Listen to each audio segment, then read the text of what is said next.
Welcome to the Tech Egg. Don't get scrambled. Enjoy the video. On a 2000 Honda CRV, plan a timing belt replacement between 60,000 and 90,000 miles to prevent failure and valve damage. Replace the water pump, tensioner, and idler together whenever you change the belt to save labor. Use a 22 mm socket for the crank pulley and 12 mm for accessory bolts so you have correct tools. Set engine to TDC on cylinder 1 before loosening components to preserve timing reference and avoid internal interference during disassembly. Begin removal by disconnecting the battery and removing the splash shield and accessory drive belt.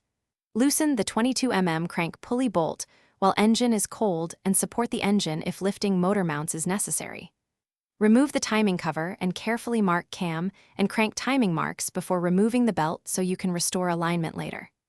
Inspect the old belt for cracking, glazing, or missing teeth, and note that the water pump, tensioner, and idler should be replaced if wear or play exists. Install the new timing belt with the engine still set at TDC, routing it so there is no slack on the cam side while allowing slight give at the tensioner. Tighten the tensioner to achieve 1/4 inch deflection, approximately 10 mm, measured at the longest span. Recheck after 2 full rotations of the crank. Torque bolts to manufacturer specs and double-check timing marks, then reinstall covers and belts.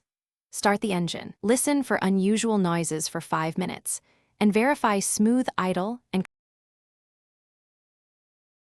Thanks for watching. Consider subscribing if I helped unscramble your problems.